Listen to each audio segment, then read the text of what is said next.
إن الحمد لله نحمده ونستعينه ونستغفره ونعوذ بالله من شرور أنفسنا ومن سيئات أعمالنا من يهده الله فلا مضل له ومن يضلل فلا هادي له وأشهد أن لا إله إلا الله وحده لا شريك له وأشهد أن محمدا عبده ورسوله يا أيها الذين آمنوا اتقوا الله حق تقاته ولا تموتن إلا وأنتم مسلمون يا أيها الناس اتقوا ربكم الذي خلقكم من نفس واحدة وخلق منها زوجها وبث منهما رجالا كثيرا ونساء واتقوا الله الذي تساءلون به والأرحام إن الله كان عليكم رقيبا يا أيها الذين آمنوا اتقوا الله وقولوا قولا سديدا يصلح لكم أعمالكم ويغفر لكم ذنوبكم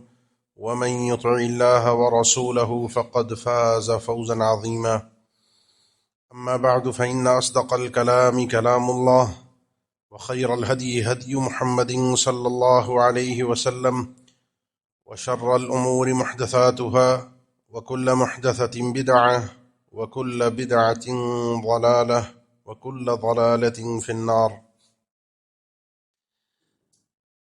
أعوذ بالله من الشيطان الرجيم بسم الله الرحمن الرحيم اتل ما أوحي إليك من الكتاب وأقم الصلاة إن الصلاة تنهى عن الفحشاء والمنكر والبغي يعظكم لعلكم تذكرون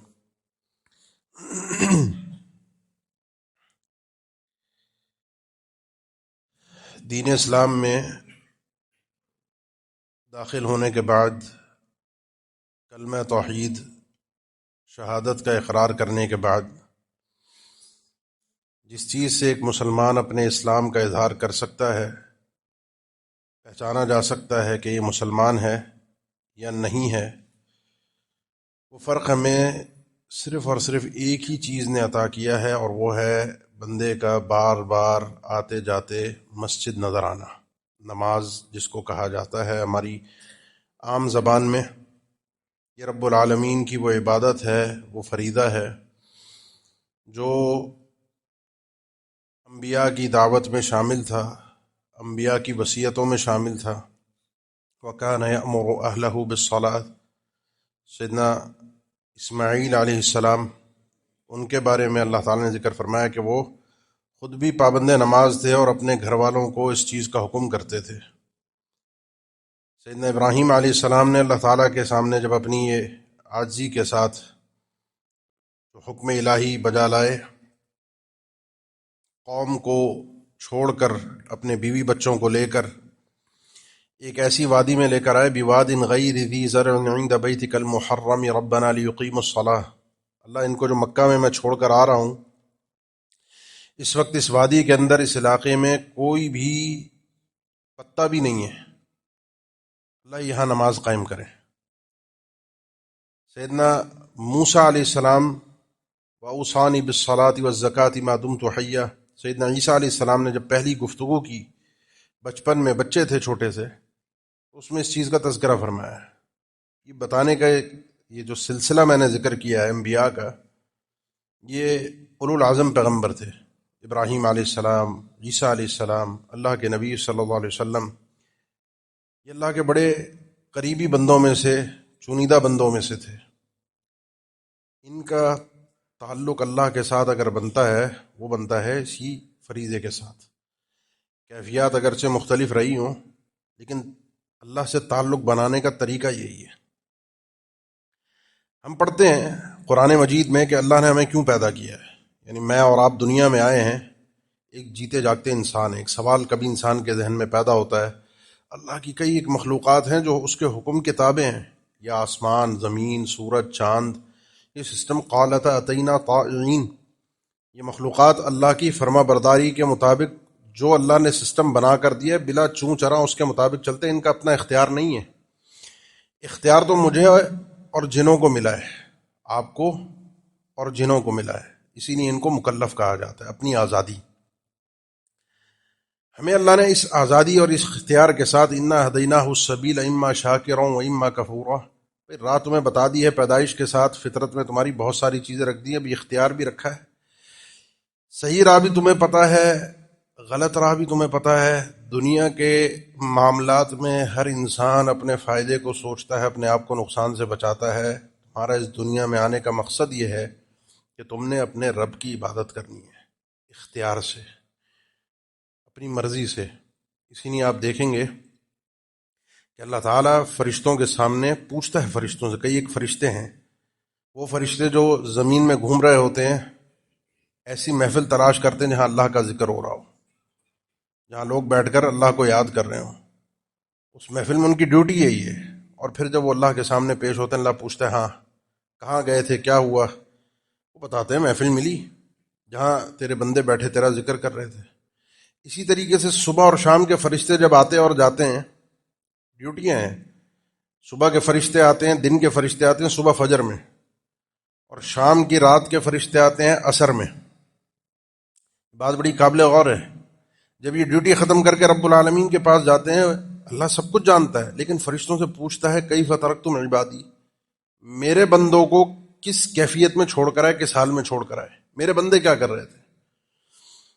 فرشتے صبح والے بھی اور شام والے بھی جب ڈیوٹی ختم کر کے رب العالمین کے پاس جاتے ہیں، جواب ایک ہی ہوتا ہے، اللہ ہم اتیناہم وہم یصلون، ترکناہم وہم یصلون واتیناہم وہم یصلون، اللہ ابھی ان کو چھوڑ کر آ رہے ہیں، ہماری ڈیوٹی ختم ہوئی، وہ نماز میں تھے، اور جب ہم اپنی ڈیوٹی پر گئے تھے پہلے، اس وقت بھی ان کو نماز میں پایا۔ صبح والوں کا جواب بھی یہی ہے اور شام والوں کا جواب بھی یہی ہے۔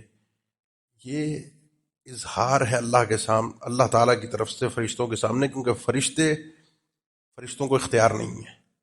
اللہ تعالیٰ نے ذکر فرمایا لا یعصون اللہ ما امرهم ویفعلون ما یؤمرون، جو آرڈر ہوتا ہے اسی کے مطابق چلتے ہیں۔ ان کو اختیار نہیں ہے، فرشتوں کو اختیار مجھے اور آپ کو ہے اپنی مرضی کرنے کا، لیکن وہ ایک حد ہے، ایک وقت ہے۔ کلی اختیار دنیا میں بھی نہیں ہے اور علی الاطلاق بھی نہیں ہے، ایک وقت تک ہوگا جس دن یہ روح جسم سے جدا ہوگی، سارے اختیارات ختم ہو جائیں گے۔ اس اختیار میں جب انسان رہتے ہوئے اپنے دل و دماغ پہ پہلی چیز یہ سوار کرتا ہے اپنے دماغ پر، اور وہ ہے نماز۔ کوئی اور کام میرا نہیں ہے، میں کسی اور مقصد کے لیے نہیں آیا، سب چیزوں میں سب سے پہلی چیز میری نماز ہے۔ آپ میں جو حضرات بیٹھے ہیں یہاں پر، یہ موضوع آپ سمجھیں کہ آپ میں سے اکثریت اللہ کی توفیق سے، اللہ کے فضل سے، اس کی مہربانی سے اس فریضے کی پابندی کرنے والے ہوں گے، چیزوں کو چھوڑ چھاڑ کے آتے ہوں گے، لیکن اس دل کے ساتھ اس بات کو اہمیت کے ساتھ سمجھیں کہ ہر چیز، ہر کام، ہر معاملہ بعد میں ہے، سب سے پہلے یہ ہے۔ اللہ کے نبی صلی اللہ علیہ وسلم زندگی میں جو آپ مطالعہ کریں احادیث کا، 2 مرتبہ ایسا ہوا کہ اللہ کے نبی صلی اللہ علیہ وسلم کی نماز وقت نکل گیا، نماز ادا نہ ہوئی، 2 مرتبہ ایسا ہوا ہے فرضیت کے بعد سے، اور نماز وقت پہ ہے۔ ان الصلاۃ کانت علی المؤمنین کتابا موقوتا، وقت کے بعد نماز نہیں ہے۔ اہل علم میں سے بعض اس کے بھی قائل ہیں کہ جو بغیر شرعی عذر کے وقت اپنا نکال دیتا ہے، کوئی شرعی عذر اس کے پاس نہیں تھا اور وقت نکل گیا، اب اس کی نماز نہیں ہے۔ بعض اہل علم، بلکہ اکثر اہل علم، اس کی قضاء کے قائل ہیں، لیکن نماز وقت پر ہے۔ حتیٰ کہ یہ آپ مسئلہ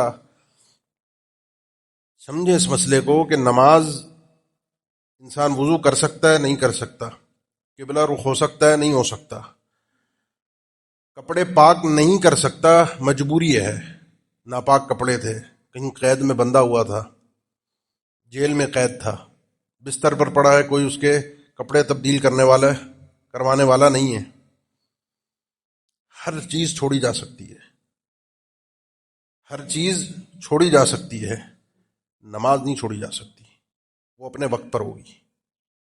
یعنی وقت نکل گیا اور آپ اس انتظار میں رہے کہ وضو کر لوں، پاک ہو جاؤں، پھر نماز پڑھ لوں، یہ آپ کو اجازت نہیں ہے، نماز وقت پہ۔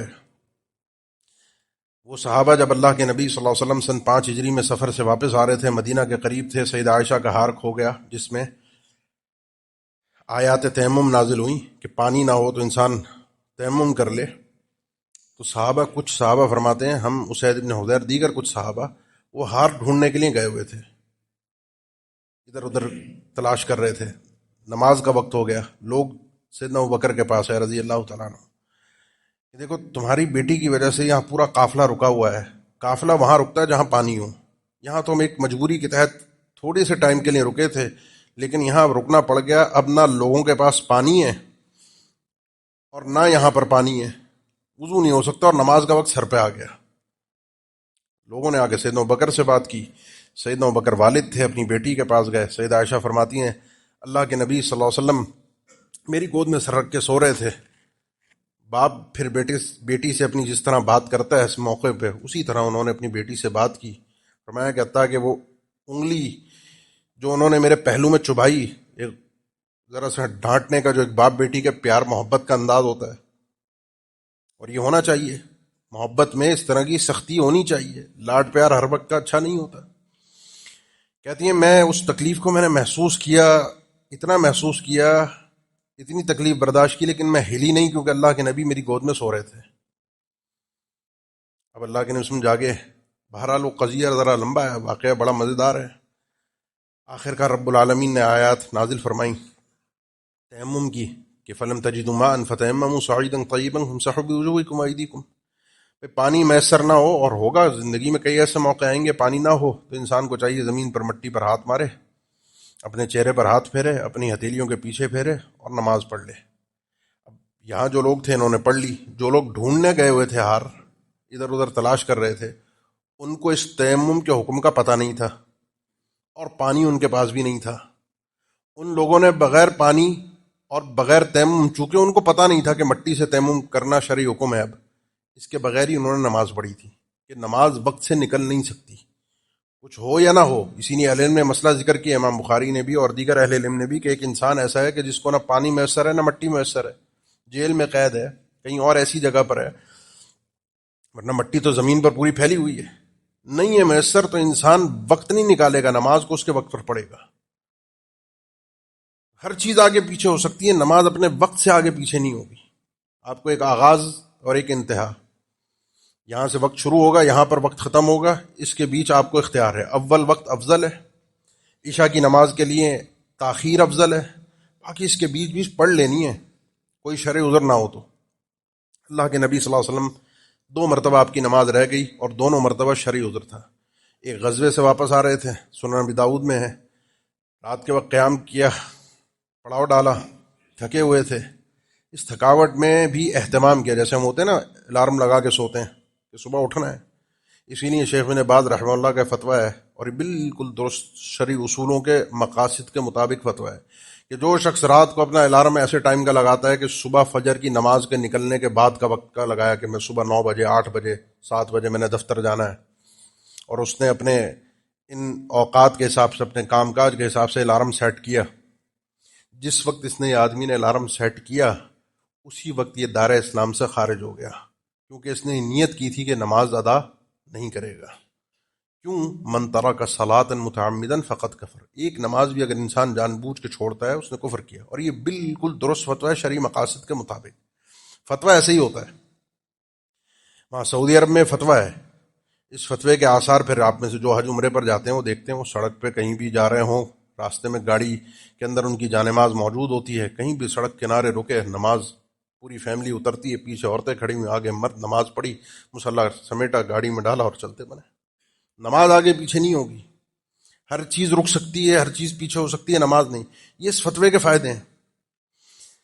تو اللہ کے نبی صلی اللہ علیہ وسلم نے اہتمام کیا، ڈیوٹی لگائی سیدنا بلال کی، بھائی اب سب تھکے ہیں، سب آرام کر رہے ہیں، تم نے جاگنا ہے، اور جیسے ہی صبح فجر کا وقت ہو تو اذان دینا تمہاری ذمہ داری ہے، سب کو جگانا بھی اور اذان کا اہتمام بھی کرنا. وہ جہاں مشرق کی جانب انہوں نے اپنا رخ کیا، جہاں سے پہلی کرن پھوٹتی ہے، اور سواری پر اپنی ٹیک لگائی، انتظار کرنے لگے، اور اسی انتظار میں ان کی آنکھ لگ گئی. ان کی آنکھ کب کھلی؟ ان کی آنکھ کھلی جب ان کو اللہ کے نبی صلی اللہ علیہ وسلم نے جگایا اور سورج نکلنا شروع ہو چکا تھا، سورج کی روشنی سامنے آ گئی تھی. آپ نے پوچھا کیا ہوا؟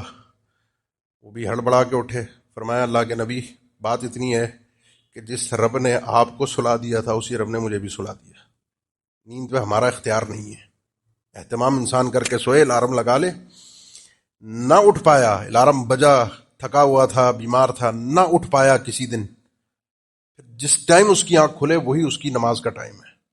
نکل گئی کوئی مسئلہ نہیں، لیکن جس ٹائم کھلے من نام عن الصلاۃ ونسیها فلیصلی اذا ذکرها، اللہ کے نبی صلی اللہ علیہ وسلم نے فرمایا کوئی شخص سو گیا نماز سے، بھول گیا تھا نماز پڑھنا، یاد نہیں رہا، جیسے ہی یاد ہے وہی اس کا وقت ہے، اسی وقت ادا کر لے، یہ قضا نہیں ہے، یہ اس کی ادا ہے۔ اللہ کے نبی صلی اللہ علیہ وسلم نے فوراً سارا لشکر کو جگایا، اب سورج بھی نکل رہا تھا، آپ نے فرمایا پہلے تو یہاں سے اٹھو، یہاں سے آگے بڑھو، یہ وہ جگہ ہے جہاں پر ہم پر شیطان نے بسیرا کر لیا ہے۔ ایسے گھر، ایسی دکانیں، ایسے دفاتر، ایسی جگہیں جہاں ہم روزانہ کے حساب سے کئی کئی نمازوں کو نکال دیتے ہیں، چھوڑ دیتے ہیں، وقت سے نکل جاتی ہیں، نہیں پڑھتے۔ ایک نماز اس خطے میں جب اللہ کے نبی نے ادا نہیں کی تو فرمایا شیطان کا بسیرا تھا۔ بات کو تھوڑا سمجھیے گا، ان گھروں کا کیا حال ہوگا، ان دکانوں کا، ان آفیسز کا، ان کاروبار کی جگہوں کا کہ جہاں پر یہ اہتمام ہی نہیں ہے، اور پھر ہم اللہ سے اس کی رحمت کی امید رکھیں کہ اللہ کا فضل آ جائے، اللہ ہماری دعائیں قبول کر لے، اللہ ہم سے راضی ہو جائے، اللہ ہمیں جنت میں داخلہ دے دے، اللہ میری بیماری کو دور کر دے، اللہ میرے کاروبار میں برکت دے دے، اللہ ہم پہ اپنی رحمتیں فرما دے، اللہ میرے بچوں کو سدھار دے، اللہ میرے بچے میری بات ماننے والے بن جائیں، اللہ ہمارے گھروں کے مسائل جھگڑے ختم ہو جائیں۔ لاکھ چلاتا رہے آدمی، جس گھر پر، جس علاقے میں شیطان کا بسیرا ہو وہاں پر رب کی رحمت نہیں آتی، اور اس بات کو میں بھی آگے بھی ثابت کرتا ہوں۔ اللہ کے نبی صلی اللہ علیہ وسلم وہاں سے اٹھے، بہرحال آگے بڑھے، آپ نے دوبارہ تو نہیں، اذان ہی دلوائی سورج نکلنے کے بعد، وضو کیا، سنتیں ادا کی، اور پھر آپ نے باجماعت فرض ادا کی۔ یہ پہلا موقع تھا شرعی عذر کی بنا پر۔ دوسرا موقع غزوہ خندق کا تھا، 5 ہجری میں، جب پورا عرب اکٹھا ہو کے 10,000 کی تعداد میں، عرب، مکہ والے، دیگر کے علاقے، سب کو لے کر آئے تھے۔ مدینہ پہ اٹیک تھا، ختم کر کے جانا ہے مسلمانوں کو۔ اس کنڈیشن کا ذرا اندازہ کیجیے وہ کیفیت کیا ہوگی۔ اس کیفیت میں جب وہ حملہ آور ہوئے، خندق میں آپ کھدائی میں لگے، ایک سچویشن تھی، ایسی غضبناک سچویشن تھی کہ ویسے اللہ تعالیٰ نے تو پورا صلاۃ الخوف کا طریقہ دیا ہے، بھائی حالت جنگ میں بھی ہوگے، دشمن سامنے ہے، تیر تلوار چل رہے ہیں، اسلحہ چل رہا ہے، وہ اپنی جگہ چلتا رہے گا، تم نے نماز اسی کیفیت میں پڑھنی ہے اور باجماعت پڑھنی ہے، دشمن کے سامنے ایک صف میں ہو کے۔ ان اللہ یحب الذین یقاتلون فی سبیلہ صفا کانہم بنیان مرصوص، یہ آیت تو آپ نے پچھلے سال کافی سنی ہوگی نا، بنیان مرصوص، ایک سیسا پلائی ہوئی دیوار بن کے صف میں ایسے ہی کھڑا ہونا ہے دشمن کے سامنے۔ نماز باجماعت بھی نہیں چھوڑنی، الگ الگ نہیں پڑھنی، اور بھاگتے دوڑتے چلتے پھرتے جیسے میں سرائے، نماز ہوگی باجماعت، دشمن سامنے ہو۔ لیکن سوچئے اس کیفیت کے باوجود بھی نماز ادا نہ ہو سکی، اور سورج غروب ہو گیا۔ اللہ کے نبی صلی اللہ علیہ وسلم رحمت عالم تھے، آپ کی زبان مبارک سے احادیث میں کبھی کسی کے لیے بد دعاؤں کا تذکرہ شاذ و نادر ملتا ہے کہ آپ نے کسی کے لیے بد دعا کی ہو۔ آپ نے بہت کم بد دعائیں کی ہیں، ایک قنوت نازلہ پڑی، چند قبائل پر بد دعائیں کی، اس پہ بھی رب العالمین نے 1 مہینے بعد آپ کو روک دیا۔ اس موقع پر اللہ کے نبی صلی اللہ علیہ وسلم نے اتنی خطرناک بد دعا کی ان مشرکین کے لیے جن کی وجہ سے آپ کی نماز کی تاخیر، فرمایا لعن اللہ، پہلے تو فرمایا اللہ کی لعنت ہو ان کم بختوں پر، اللہ ان کے گھروں کو، ان کی قبروں کو آگ سے بھر دے، ملا اللہ بیوتہم وقبورہم نارا، ان کے گھر بھی آگ سے بھر جائیں، ان کی قبروں کو بھی اللہ آگ سے بھر دے۔ کس لیے؟ کہ ان لوگوں کی وجہ سے ہم نماز کو وقت پہ ادا نہ کر سکے، اللہ کی لعنت ہو ان پر، اللہ ان کے گھروں کو، ان کی قبروں کو آگ سے بھر دے۔ یہ صرف مشرکین کے لیے نہیں ہے، ہر وہ چیز جو میرے لیے جان بوجھ کر رکاوٹ بنتی ہے، میری نماز کے نکلنے کا سبب بنتی ہے وقت سے، ابھی نماز صرف وقت سے نکلی ہے، نہیں کہ آپ نے چھوڑی دی، پڑھی نہیں، آپ نے پڑھی سورج غروب ہونے کے بعد، عصر کی نماز آپ نے سورج غروب، اور یہ شرعی عذر تھا، لیکن آپ نے بد دعا اتنی سنگین کی۔ اب آپ سوچئے میری وہ جان بوجھ کر نیند، جان بوجھ کر میرا کاروبار، میری مصروفیات، میرے معاملات، میرا گھر بار، کوئی خاتون ہے اس کے گھر کے کام کاج، کوئی چھوٹا ہے کوئی بڑا ہے، کسی کے لیے بھی کوئی بھی چیز رکاوٹ بنتی ہے اور وہ اس کو نماز سے روکتی ہے، سب سے پہلی چیز اللہ کی لعنت ہے اس پر۔ لعنت کا مطلب یہ چیز اللہ کی رحمت سے دور ہو جائے۔ کیوں؟ کیونکہ جس مقصد کے لیے میں پیدا ہوا ہوں، جس کام سے میری کامیابی ہے، اس کام کو میں نے فہرست میں کہیں پیچھے کر دیا، کیونکہ یہ بہت بات کی چیز بن گئی۔ اللہ کی لعنت بھی ہو اور پھر بد دعا بھی بڑی سخت ہے آگے. تو سوچئے یہ جو ہمارے نرم بستر ہوتے ہیں، یہ جو ہمارے کاروبار کے اندر آتا ہوا پیسہ ہوتا ہے، نوکری ہوتی ہے، کام کاج ہوتا ہے، میں بڑا مصروف ہوں، میری بڑی معاملات ہیں، میرے بڑے مسائل ہیں، وقت ملے گا تو کر لیں گے. جب میں اللہ کے لیے وقت نکالنے کے لیے باتیں کروں، وقت ملے گا تو کر لیں گے، یقین جانیے جب تک یہ اختیار ہے تو یہ اکڑ چلتی ہے. لیکن جس دن یہ روح کا جسم کے ساتھ ناطہ ختم ہوتا ہے، اختیار ختم ہوتا ہے، پھر انسان کو سمجھ میں آتی ہے کیا کیا میں نے، میرے ساتھ ہوا کیا. اس لیے اپنی ساری فہرستوں کے اندر، سارے معاملات کے اندر، سب چیزوں میں کوئی بھی چیز آگے پیچھے ہو جائے، نماز نہیں ہے. اللہ کے نبی صلی اللہ علیہ وسلم، سیدہ عائشہ فرماتی ہیں گھر میں ہوتے ہیں ہمارے ساتھ بات چیت، اذان ہو جاتی پھر پہچانتے نہیں کسی کو، کون ہے، کیا معاملہ ہے. سب سے پہلی یہ چیز ہے، فرض نماز آگے پیچھے نہیں ہو سکتی. سنت بعض اوقات آپ کی رہ گئیں، وفد بن عبد القیس آیا، ظہر کے بعد کی آپ سنتیں نہیں پڑھ سکے، صحیح بخاری کی حدیث ہے. ام سلمہ رضی اللہ تعالیٰ عنہ فرماتی ہیں پھر آپ کا ایک خصوصی عمل چونکہ تاکیدی تھا، آپ نے ان سنتوں کی بھی قضا دی. صحیح مسلم کی حدیث ہے ایک رات آپ کی تہجد رہ گئی، جو کہ کئی ایک اہل علم کے مطابق آپ صلی اللہ علیہ وسلم پر فرض تھی، اس کی بھی سورج نکلنے کے بعد اللہ کے نبی صلی اللہ علیہ وسلم نے قضا دی. وہ 11 پڑھتے تھے، معمول تھا. سورج نکلنے کے بعد آپ نے دن میں وطر نہیں ہے، یہ 9 11 کا عدد نہیں ہے، دن میں آپ صلی اللہ علیہ وسلم نے جفت کر کے 12 رکعت پڑھی. آپشن نہیں ہے. اس لیے یہ مت سوچئے کہ کر لیں گے، ہو جائے گا، معاملات چل جائیں گے. یہ بندے اور رب کا ایک اہم ترین تعلق ہے. یہ اگر ہے تو آگے سب کچھ ہے. یہ دنیا بھی آسان ہے، آخرت بھی آسان ہے. وہ آدمی کبھی پریشان نہیں ہو سکتا، اور ہونا بھی نہیں چاہیے. اگر ہو بھی رہا ہے، جو آدمی اللہ کے ساتھ اس طرح سے دن میں 5 مرتبہ تاکید کے ساتھ کھڑا ہوتا ہے، اس کی کوئی پریشانی، کوئی ٹینشن نہیں ہے. اگر نہیں کھڑا ہو رہا تو پھر تو سب کچھ ہے. ابھی ہم کراچی سے آپ کو خبریں، آج کل میڈیا ہے، سوشل میڈیا ہے، خبریں آتی ہیں. کراچی میں ایک پلازا میں آگ لگی، وہاں پہ لوگوں کے، کئی لوگ ہم بھی ذاتی طور پہ واقف ہیں، ہو سکتا ہے آپ میں سے بھی کچھ لوگ جانتے ہو، جو بالکل صفر ہو گئے. کروڑوں، کسی کے اربوں چلے گئے. وہ رات کو کروڑ پتی، ارب پتی تھا، اور چند گھنٹوں کے اندر وہ آدمی صفر پہ آ گیا. کئی لوگ اپنی جانوں سے چلے گئے، اندر محصور ہو گئے، آگ میں جل گئے. سنی نا خبر آپ نے؟ اب وہ آدمی کے اوپر ذرا سوچئے کیا گزری ہوگی جو چند گھنٹوں کے اندر کروڑ پتی سے، ارب پتی سے صفر پہ آ گیا، بلکہ مقروض ہو گیا. کئی لوگوں گے تو اس نے پیسے دینے ہوں گے، پیمنٹ دینی ہوگی. بالکل سڑک پہ آنے والی کیفیت ہے نا، سب کچھ ختم ہو گیا. سوچیں کیا اس کی غم کی کیفیت ہوگی، کیا اس کی حالات ہوں گے. ہم اس کے ساتھ بڑی ہمدردی بھی کر رہے ہیں، ہم اس کے ساتھ، کسی کا کوئی دنیا سے چلا گیا تو اس کے ساتھ تعزیت بھی کر رہے ہیں. امام ابن حبان نے اس حدیث کو صحیح قرار دیا ہے. اللہ کے نبی صلی اللہ علیہ وسلم کا فرمان ہے، جس شخص کی منفاتت ہو صلاح، جس کی نماز فوت ہو گئی، اس کا نقصان ایسے ہی ہے فَكَأَنَّمَا وُطِرَ أَهْلُهُ وَمَالُهُ، اس کا اہل، خاندان، گھر بار، اس کا مال، دکانیں، کاروبار، جائیداد، سب کچھ جیسے تباہ ہو جائے نا، وہ نقصان اور ایک نماز کے فوت ہونے کا نقصان برابر ہے. غور کیجئے ذرا اس، کیونکہ یہ مثال ہمارے سامنے زندہ ہے نا، اس زندہ مثال کو اپنے سامنے رکھیے. اللہ ان جو بھائیوں کا نقصان ہوا، جو اس تکلیف میں مبتلا ہے، اللہ ان کی اپنے خاص فضل سے مدد فرما دے. اللہ ان کو خاص نعم البدل اس کا عطا فرما دے، ان کو صبر کی بھی ہمت عطا فرما دے. ہم دعائی کر سکتے ہیں، یقین جانے جس پر بیتتی وہی سمجھ سکتا ہے.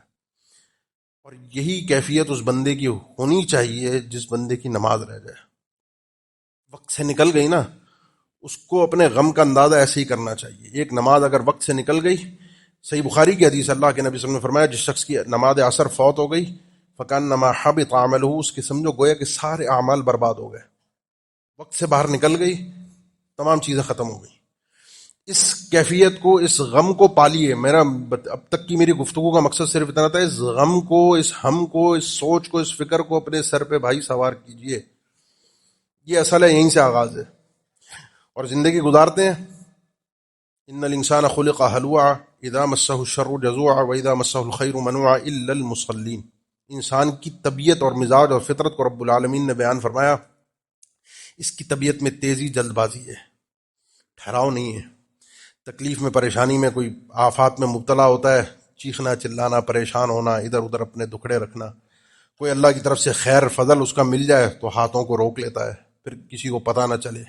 فرمایا یہ تو انسان کی فطرت ہے، اس گھٹیا فطرت سے انسان اپنا علاج کر کے اپنے آپ کو سدھار کے باہر لاتا ہے، وہ آدمی الا المصلین، مسلین نماز پڑھنے والے ایسے نہیں ہوتے، وہ اللہ کو اچھائی میں بھی یاد رکھتے ہیں، وہ اپنے غموں میں بھی رب کو یاد رکھتے ہیں۔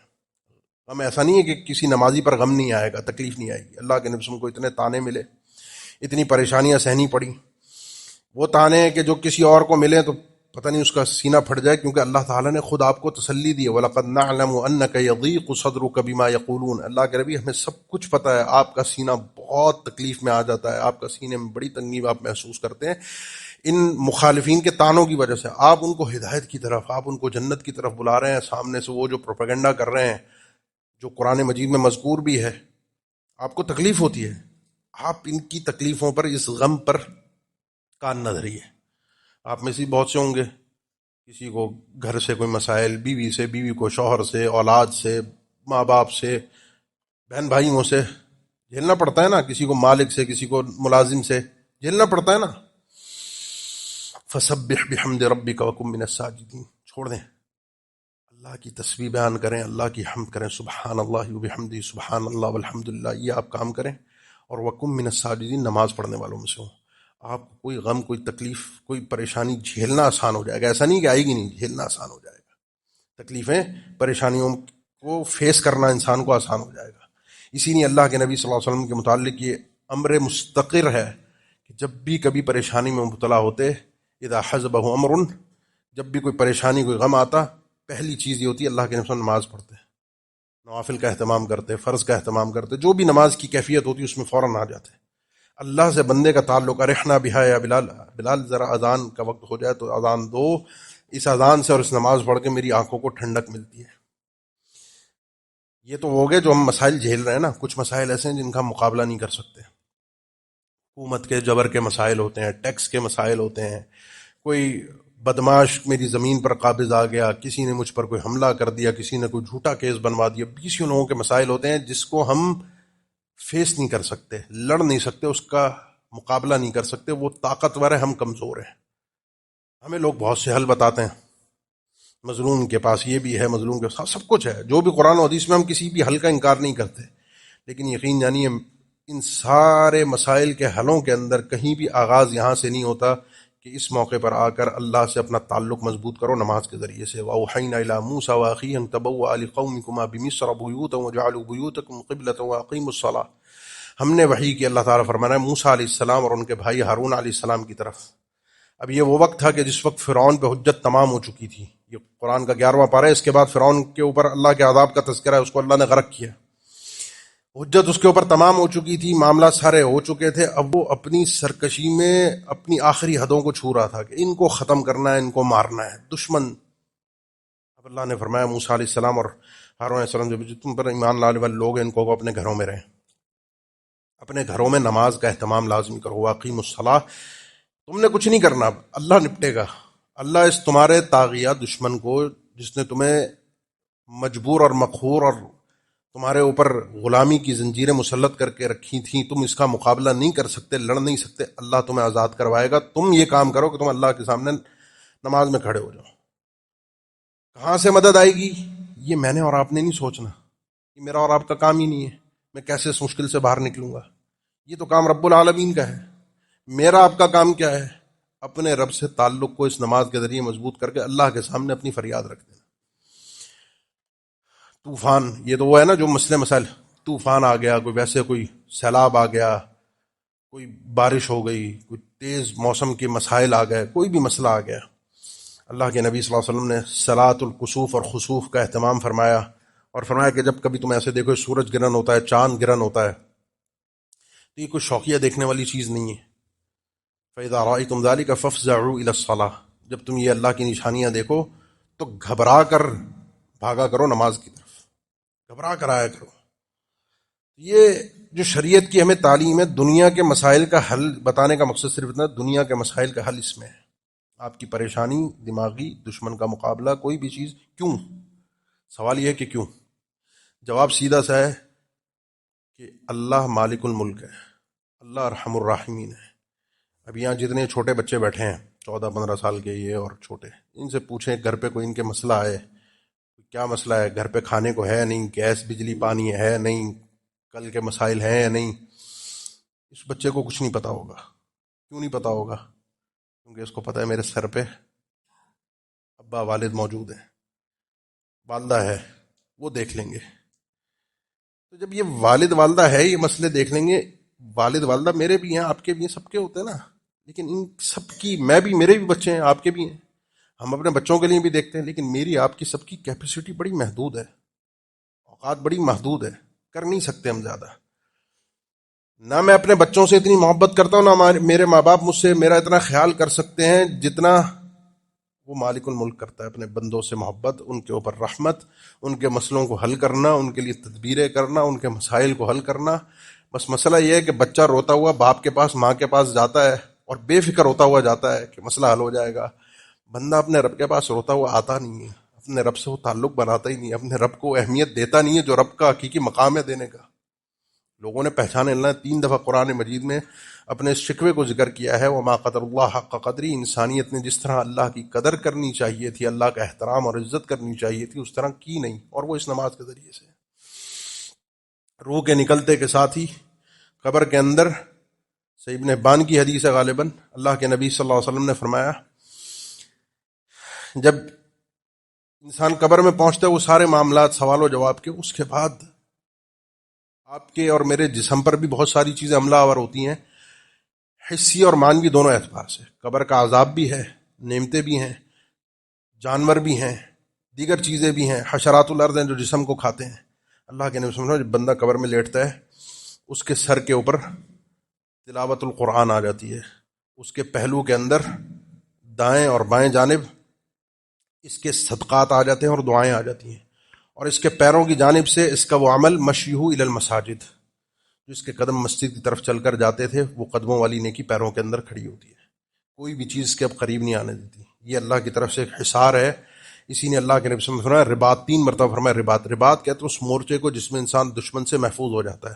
آپ صلی اللہ علیہ وسلم نے فرمایا اسباغ الوضوء علی المکارہ، انسان کا تکلیف کے وقت، تکلیف کی کیفیت میں، آج کل سردیاں ہیں نا، وضو کو پورا اچھے طریقے سے مکمل کرنا، نماز کے لیے مسجد کی طرف چل کر جانا، کثرت الخطار، ایسے نہیں زیادہ قدم مسجد کی طرف اٹھ کر جائیں، اور انتظار الصلاۃ بعد الصلاۃ، ایک نماز کے بعد دوسری نماز کا انتظار کرنا، یہ رباط ہے۔ یہ انسان ایسے مورچے میں آ جاتا ہے کہ انسان شیطان سے بھی بچتا ہے، انسان اپنے آپ کو کل اللہ کے عذاب سے بھی محفوظ رکھتا ہے، اللہ کی پناہ میں بھی آ جاتا ہے۔ قیامت کے دن پہلا سوال ہی اسی کا ہے۔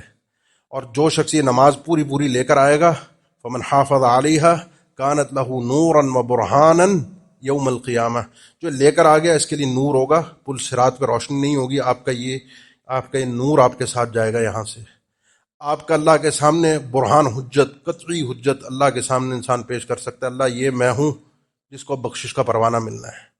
لیکن جو شخص یہاں ڈگمگا گیا، اس کی نماز کا پہلا حصہ بھی صحیح سے پورا نہ ہو سکا، اس کے بعد وہ جتنے دھکے کھائے، جتنے آگے پھٹکے کھائے، پھر وہ سوچے نہیں، پوچھے نہیں کہ کیا کیا قصور اس کا آدمی کا اپنا تھا۔ مختصر بات اتنی ہے، خود بھی اہتمام کریں، وَأْمُرْ أَهْلَكَ بِالصَّلَاةِ وَاصْطَبِرْ عَلَيْهَا لَا نَسْأَلُكَ رِزْقًا، خود بھی اہتمام کرو، اپنے گھر والے، اپنے بچوں کو حکم دو۔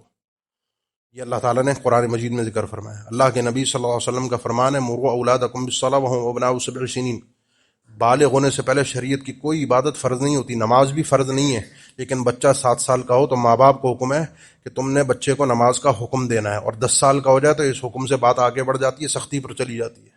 جو ماں باپ اپنے بچے کو یہ حکم نہیں دیتے وہ آدمی شریعت کی نظر میں گناہ گار ہے، اللہ کے نبی صلی اللہ علیہ وسلم کے اس حکم کی وجہ سے۔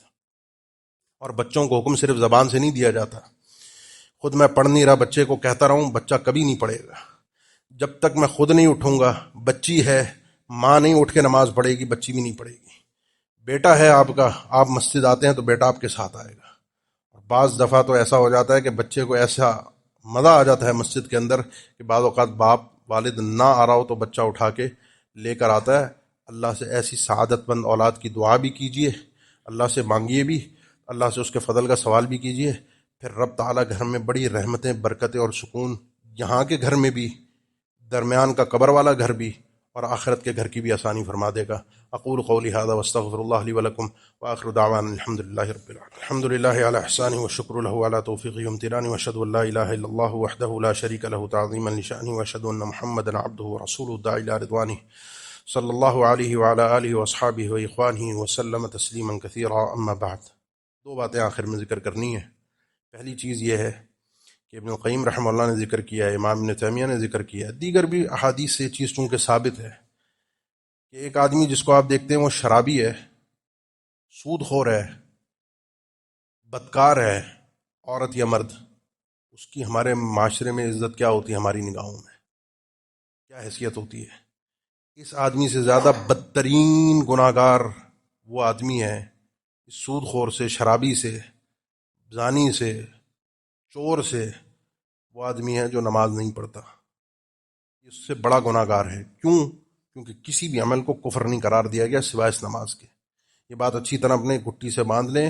کوئی بھی چیز آگے پیچھے، اس کا معنی نہیں ہے کہ سارے گناہ کر لیں، نماز یہ ہے تو سارے گناہ کر لیں. اس کا معنی یہ ہے کہ یہ نماز نہ پڑھنے والا ان سے بھی بدترین گناہگار ہے. یہ بھی گناہگار ہے اور یہ بھی، لیکن یہ ہماری نظروں میں جو نماز نہیں پڑھتا کوئی مسئلہ نہیں، لیکن جو دیگر گناہگار ہوتے ہیں ہم ان کو بڑا کبھی تصور کرتے ہیں. اپنے پیمانوں کو ہم درست کر لیں گے، ہمارے لیے بھی آسانی ہو جائے گی. جو پیمانے شریعت نے دی ہیں گناہ کے اور نیکیوں کے، وہ شریعت کے حساب سے چلتے ہیں، میرے اور آپ کی خواہش اور جذبات کے حساب سے نہیں. نماز نہیں پڑھی.